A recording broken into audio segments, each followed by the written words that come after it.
You're listening to the E2C Network, podcast by Auburn fans for Auburn fans. War Eagle Auburn fans, and welcome to Tiger Trax, your source for Auburn, track and field, and cross-country news and discussion. I'm your host, Jessica Loomis, and I'm here with my husband and co-host, Kyle Loomis, to discuss the meet results from February 12th and 13th. So welcome, Kyle. I promise I will not sing Sweet Caroline this week. Well, that's good because we're in Carolina and Tennessee. I mean, it would be appropriate, though, so it wouldn't be the worst thing that I could do. Well, does that mean you're going to sing Rocky Top too? No, Exactly. I refuse to sing I didn't Rocky think Top. so. Even though they weren't actually at the University of Tennessee, but... I was going to say, they're like in Nashville a little bit. At the Music City. So what else would you sing for Nashville? Something like I don't know. something Country like, music, something. country music, something. Wow. That's so, like... I feel like there would not be vague at all. Banjos playing... Banjos? I feel like that would be West Virginia, personally. Okay, well then maybe, like, I don't know, an acoustic guitar. We could be no more stereotypical of regions right now. Well, people say that other people in Alabama marry their cousins, so... Well, that's true. So, stereotypes all around for everybody. Yeah.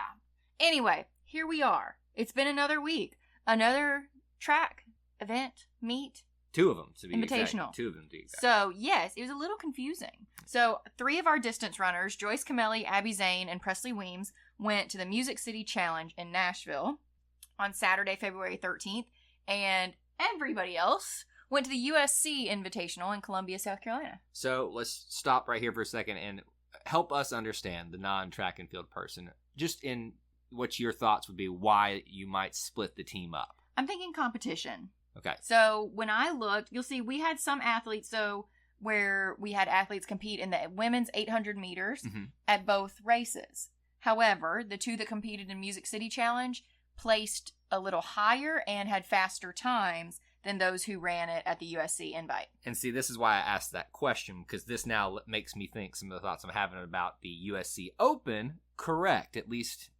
from what you're saying right now, because my feelings on the USC Open is the competition level probably wasn't as strong as last week at the USC Invite. So Hence the term open. So you don't have to be invited to go. They even on Friday, I believe they had a high school compete. It's literally just an open invitation. Hey, we're having an event. So I could walk up there. No. You have to be part of a team. I'm part of Team Loomis. No, you have to. No. No. Anyway, let's talk about highlights. We got a lot of things to talk about. But as long as I just wanted to clear that up, that it was the competition is probably a little bit less. Doesn't mean that these athletes aren't great, but when we compare it as opposed to last week, this week, that could explain some of the great success we're having. Except that a lot of the success that we had were PRs. That's true. And so that's on your own. So it doesn't that really speaks matter. for itself, Yep. right? So that just because you beat out the rest of the competition, the fact that you still beat your best time shows that you're still improving. Exactly. So, but I think you're going to be pretty impressed with the highlights. We have a lot of medals. Trust me. I've already seen the golds, the silvers, and the bronzes, and I'm very happy. Well, at the Music City Challenge, Joyce Camelli won the 5,000 meter, and on top of that, posted the second fastest time in school history with a time of 16 minutes, 4.35 seconds. And just as a reminder for those of you out there, she also holds the fastest time for Auburn. So now she holds the top 2 spots for fastest times in the indoor 5,000 meter.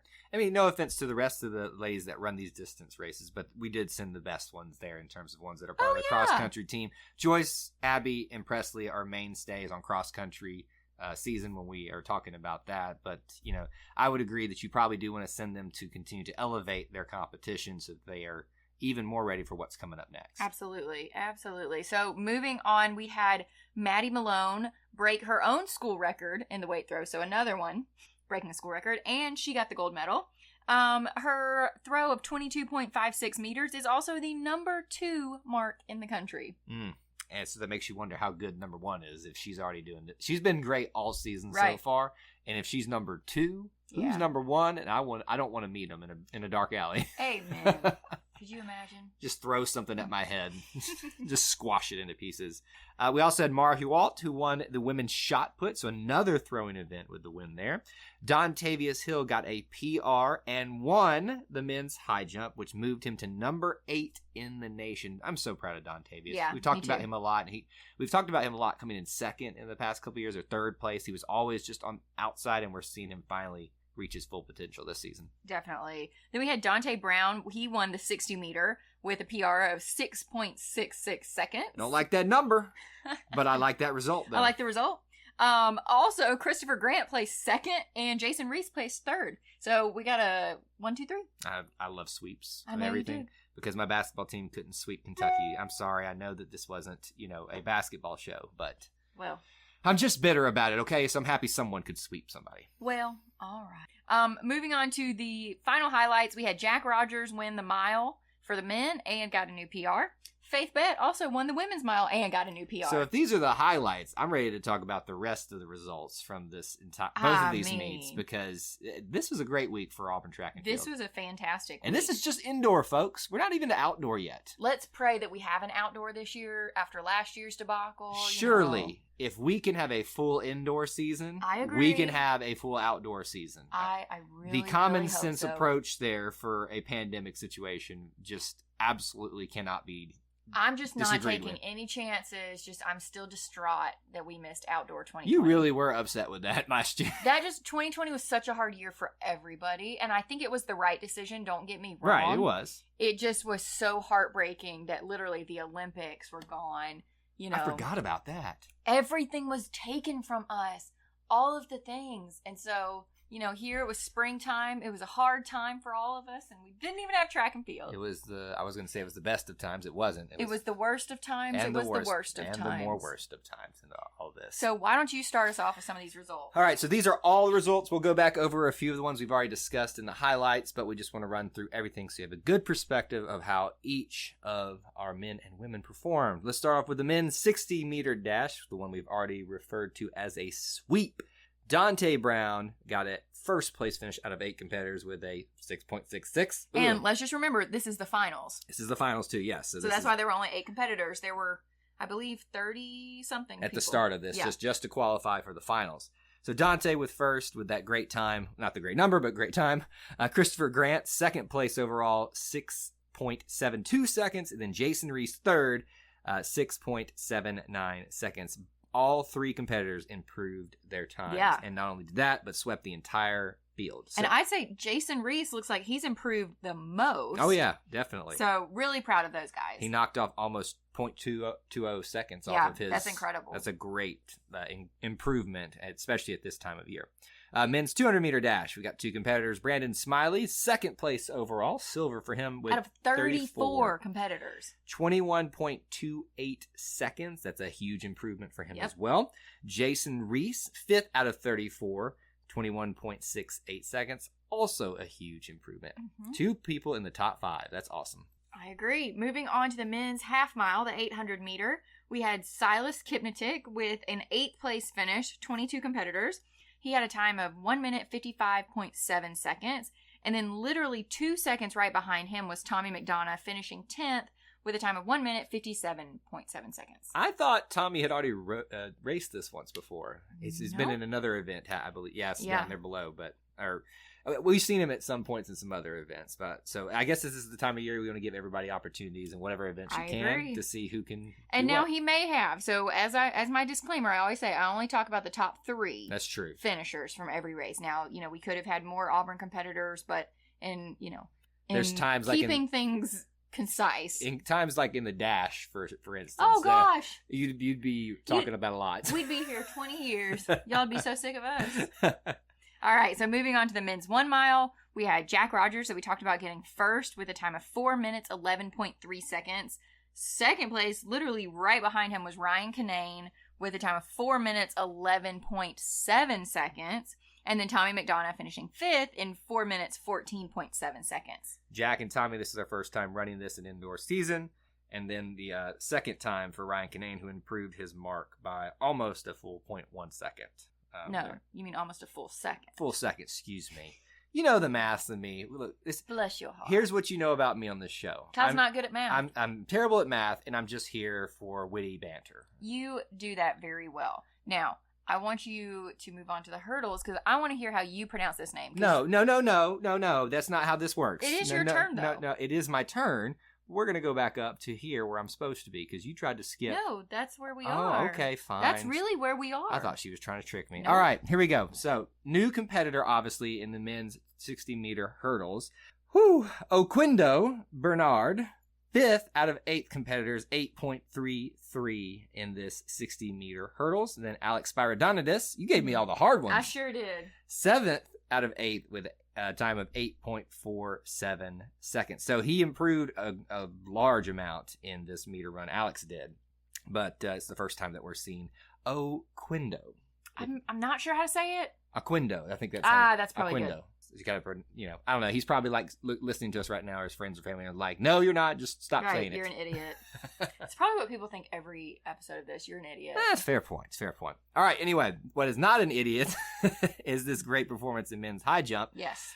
Dante Brown, as we've already talked about, won the gold, first out of 7 competitors with a jump of 2.18 meters. Right behind him, TJ Funchess in third with a jump of 2.05 meters. Also 2.05 meters was David Edmondson in his first competition this year in this event with a placement of 4 out of 7. So moving on to men's pole vault, we had James Corson, no shock here, placing first out of 15 competitors with a vault of 5.01 meters, which is pretty consistent for him the last couple meets. And then we had Alex Spyridonidis placing third with the same vault. But if you remember from last week, we kind of talked about this. Basically, James cleared that height more times than Alex did, which is why he got first instead of third. For the men's shot put, we had Adam Strauff place second out of 10 athletes with a throw. The throwing events. Of 16.76 meters, a significant improvement for him. And then we had Kyle Moisen. Placing 5th with a throw of 14.48 meters. I want to jump back up to James Corson because I do like that you pointed out that he is consistent in the last 3 meets, counting this one. A little bit of improvement in the last, or in the 3 meets ago. But the very first meet of the season, he had a jump of 5.26 meters. Yeah, he killed it. So I wonder what's happened since then. Well, I don't know. You usually don't want to see, and then there is a downward trend here. Yeah. However, I mean, there's also a downward trend when you get off, when you let go of the vaulting pole and you have to fall down on the mat. So. My gosh, did you just try to make a really bad joke? Ha. All right, moving right along so I can keep her from doing that. Men's weight throw. We'll talk about 3 competitors. Eric Ebel led the way with a 4th place finish out of 13, 18.04 meters on his throw. Kyle Moisen again, 5th out of 13. Throw of 17.74 meters, and then Adam Strauff again, first time in this competition for him, 7th out of 13, a 16.43 meter throw. All of them are in the top half of this competition for this event. Hey Auburn family, we're going to take a quick breather from this episode to bring you an important message. One of the most well-known things about Auburn fans is how loyal they are, and we show that loyalty by the colors that we wear. Let us help you stock up on those colors by going over to our tpublic.com store. There you'll find a variety of merchandise geared towards designs based on E2C Network and Auburn content. While TeePublic is known for their t-shirts, they have a wide selection of merchandise options for you to select one of these designs to be put on. They also have other types of apparel, stickers, mugs, and much more. Here's the beauty of it. Your purchase will help support this network and the content that we regularly produce. The purchase will also go to support independent artists who put a lot of hard work into designing these concepts, especially for you, the Auburn family. And did I mention that they regularly have sales? T-shirts for $13? You have to be kidding me. If you're ready to explore your purchase options, head on over to tpublic.com/store/E2C Network. You can also get there by going to our website at e2cnetwork.com/support. Now that you've got some options to suit up for game day, let's head back into this episode. Let's move on to the ladies. 60-meter dash. We've got Nia Benton-Andrews in the 4th place out of 8 competitors with a run of 7.61 seconds, followed very closely behind by Destiny Charles, 7th out of 8 with a time of 7.74 seconds. And again, both of those athletes made it to finals. They did, yes. Yes. So that's incredible. So I don't want us to hear 7th out of 8th place. No, she made it to finals. Do you remember how many were in qualifiers just by chance, or does that come up? I want to say mid-20s. Mid-20s, maybe okay. 24, 25. Maybe a little less than the guys had? Yeah, okay. yeah. But either way, I mean, I'm always impressed when anybody makes it to finals. That's a huge accomplishment. So next up is the women's 200-meter dash. 41 competitors. Ooh. Think about how many heats that had to be. So there were only 8 lanes in the track. Mm-hmm. So they had to have 7 heats of this. Can I put a little perspective in a COVID-19 year for this? Bring it. Imagine social distancing 41 runners. Mm. I know they probably didn't during this competition just because there's no way really to do it. This is a dash, for crying out loud. Yeah. But that's a lot of athletes. And I know that this is a dash, so you're running in lanes, so they did this in heats. That's true. And let's talk about this. Because Dante Brown, if I'm not mistaken, in one event was disqualified because he came out of his lane. This is one of those times you really don't want to come out of your lane. Yeah. Not just because you get disqualified because of social distancing. Well, ha ha ha. But there is nothing. And actually, I'm pretty sure they posted it on Instagram because I saw the clip and I was like, he's out of his lane. Like he stepped out 2 feet, like 1 step, 2 step. Mm-hmm. And it was just close enough that I kept thinking, maybe he's not out of his lane. But that was the race they disqualified him from. So I'm guessing we saw it on Instagram. So you do think it was the right call? Yeah. It's just one of those things that is so heartbreaking because when you're coming around, if y'all don't know what I'm talking about, go watch a video on Instagram, YouTube, wherever, of a 200-meter indoor track. And you'll see how the track is banked a little bit. And when you come off that curve, it is extremely difficult to stay in your lane when you are running that fast. Well, I mean, you've got that centrifugal force that you're running with that can throw you off. So exactly. It's not just running at a high rate of speed in one particular direction. You're having to have a lot of body control. Correct.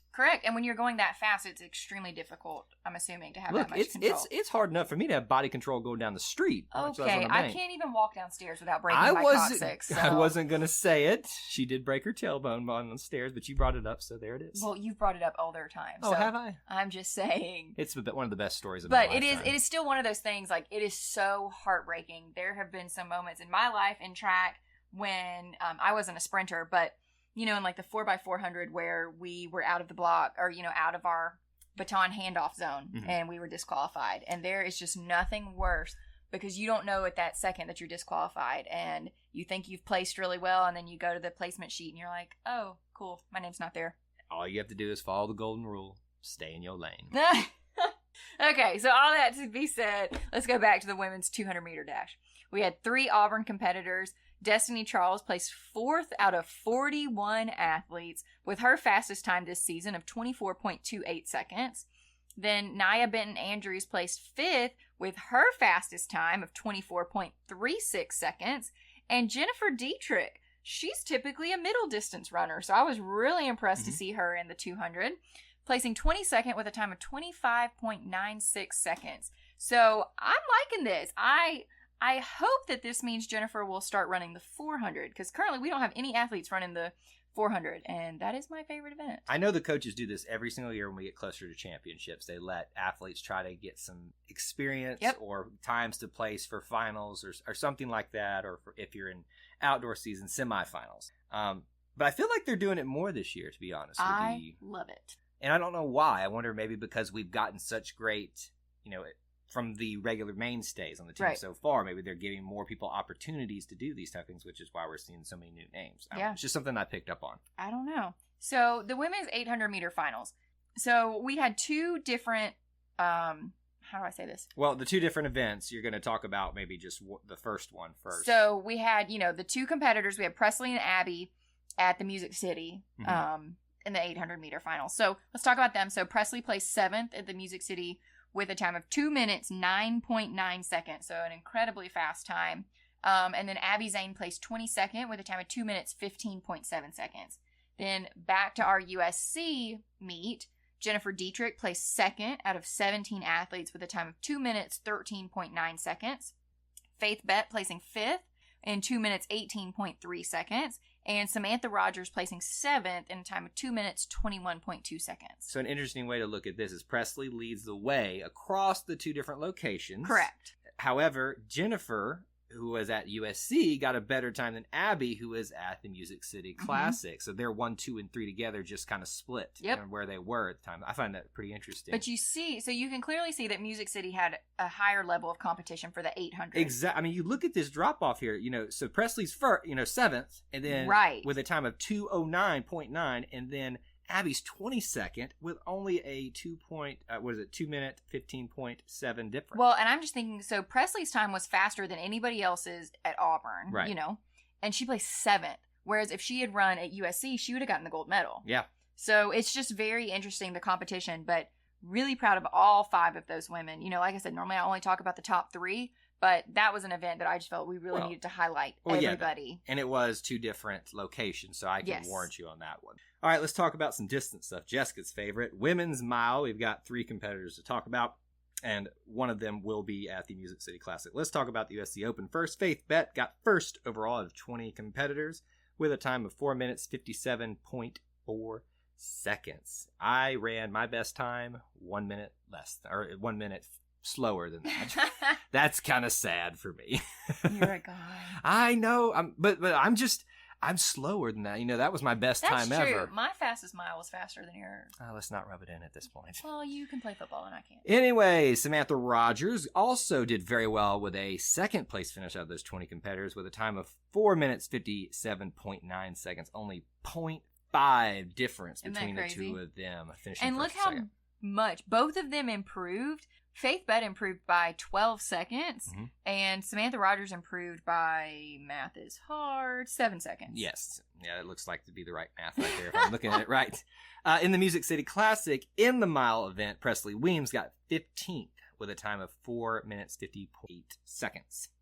The women's 5,000 meter just gets longer and longer. Joyce Camelli with the gold at the Music City Classic. 16 minutes, 4.4 seconds. You go, Joyce. Go far. That's amazing. Well, she did. 5,000 meters far. That's incredible. So moving on to the women's field events, we had women's high jump.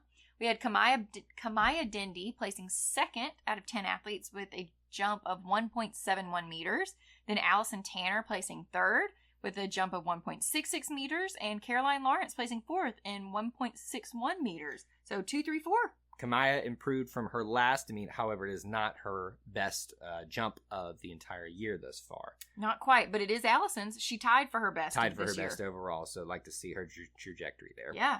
And then we had Lexi Lineweber with the women's pole vault. She placed 7th out of 14 athletes with a vault of 3.78 meters. And this girl is super consistent. Yes. So 3 out of the 4 events she's competed in, that has been what she vaulted, 3.78 meters. And the only one that was different from that was very close to it. So I like consistency. I can deal with that. She's probably a little frustrated. Oh, you're right on that. Yeah. I can imagine being in her shoes and be like, are you kidding me? Yeah. This mark again. I can't get past it. But at least she's not decreasing. Exactly. So proud of her for that. There's a lot of athletes too that felt like they got better and are actually seeing just slight drops, and so that's probably even more frustrating to them. Either way, it's frustrating because you always want to improve. Yeah. We'll stay in the jumping events with Imani Jones in the long jump, 5th out of 17 competitors with a jump of 5.40 meters. Also, Sarah Little finishing 11th out of 17 with a jump of 5.05 meters. The women's triple jump, which is always fun to watch them try to do that. I have no coordination to do that whatsoever. Man. Imani Jones got 2nd out of only 3 competitors. That tells you how difficult this event is. I was going to say, so, and you can think how many opportunities there are for you to scratch, basically, jumping too far over the mark. Right. And being disqualified. If you want to go watch something entertaining, go watch steeplechase and watch triple jump. Man, triple jump, it looks like something's wrong with people's legs. It's like, why would you try to move like that? Yeah, but they're talented. Incredibly talented, yeah. Imani got 2nd out of 3 competitors with a triple jump of 11.77 meters. All right. Back to the throwing events, Kyle's favorites. Woo! We had women's shot put, Mara Hewalt with a 1st place finish out of 9 athletes with a throw of 15.89 meters. And actually, that's not even her best this season, but she still got 1st. Not upset. Then Jocelyn Budwood got 2nd right behind her with a 14.48 meter throw. Moving on to women's weight throw, we had Maddie Malone placing first out of 11 with that wonderful toss of 22.56 meters, her best of the season.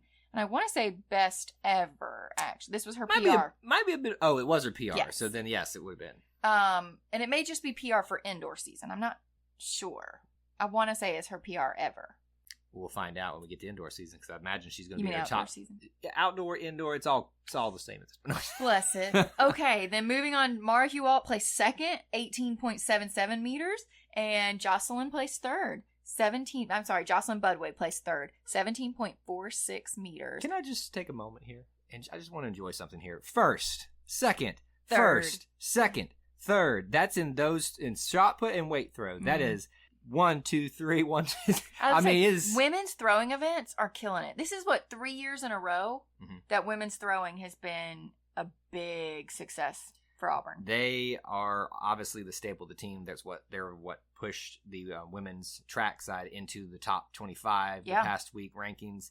They are leading the way right now and really doing some strong work there. And honestly, I think you and I have covered some meets where we haven't been able to cover a single first, second, or third finish. And here, there's 5 alone of those. That's true. That is true. So that's all we've got for this episode. Auburn's actually taking a week off. It's the first break they've had since indoor started. I'm tired because we do this every single week. Honestly. I'm sure they need a break at this point. Well, and for personal reasons, it works out well since we won't be here next That's weekend. true. So Auburn has 1 week break, and then February 25th through 27th, they go to the SEC Indoor Championships in Fayetteville, Arkansas. We're leaving South Carolina. No, finally. But the problem is we're going to Arkansas. Woo pigs. Woo pigs, suey. Now, you can't fault them. They are really good in track and field. God, it's ridiculous. All right, y'all. So that's all we've got for this episode of Tiger Trax. Thank you for joining us. War Eagle. War Eagle. Before you get out of here, we want to remind you of a couple of things. Head over to e2cnetwork.com, our website where you can find everything that you'll ever need from us, podcasts, blogs, and even ways to help support the show. If you want to find individual episodes, you can download all of these on iTunes, SoundCloud, and Google Play. So until we see you again, I want to remind you of one thing, that here at the network, we believe in Auburn and love it. The only question remains, do you?